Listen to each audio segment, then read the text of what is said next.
What's up guys? Welcome to Condo and Townhouse Manila. For today's video, another house tour na naman ang inyong masasaksihan. Nandito nga pala tayo sa may 4-story townhouse unit dito sa may Laloma, Quezon City, natawid lang halos ng Sampaloc, Manila. Ang lot area nito ay 80 square meters. Meron itong 4 bedrooms at 2 car garage sa baba. Ito nga pala yung roof deck.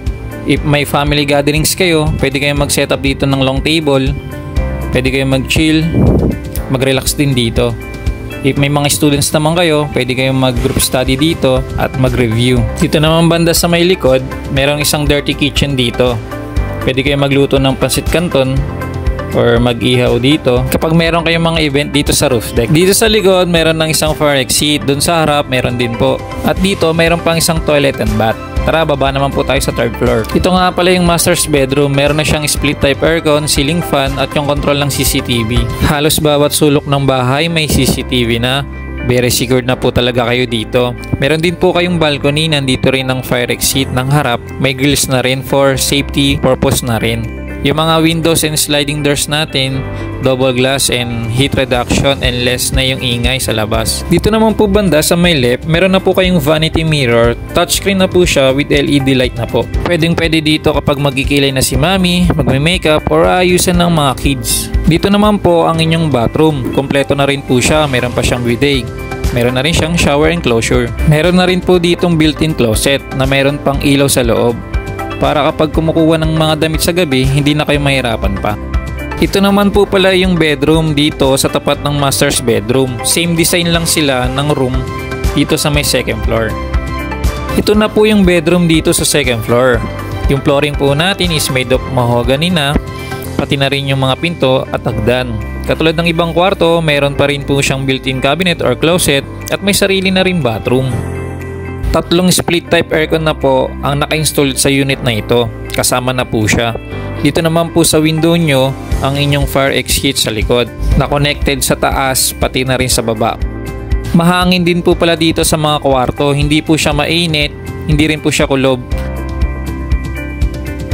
Punta naman po tayo dito pa rin sa 2nd floor. Ito nga pala ang inyong living room at ang inyong kitchen. Ang ganda ng design ng tiles pati na rin yung mga ilaw.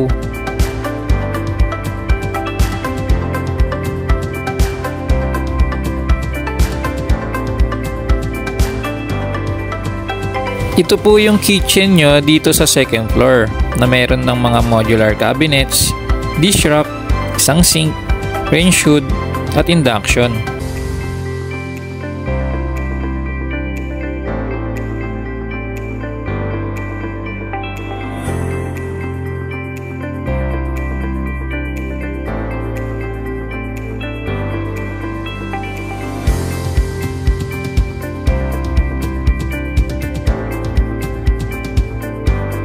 Napakalawak ng bahay na ito. Pwede kayo dito mag-setup ng inyong dining table. Dito naman yung living room.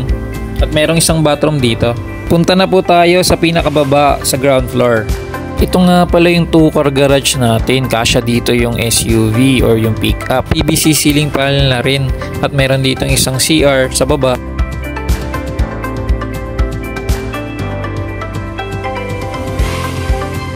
Ito naman po yung ating main door. Meron na po siyang smart lock.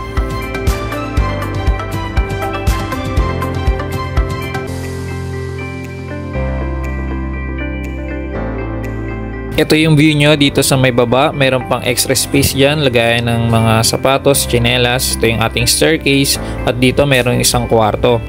If may kasama po kayo sa bahay ng mga senior, kila lolo at lola, or staff house, pwede sila dito. Pwede rin itong gawing office. Meron na rin siya kasamang bathroom.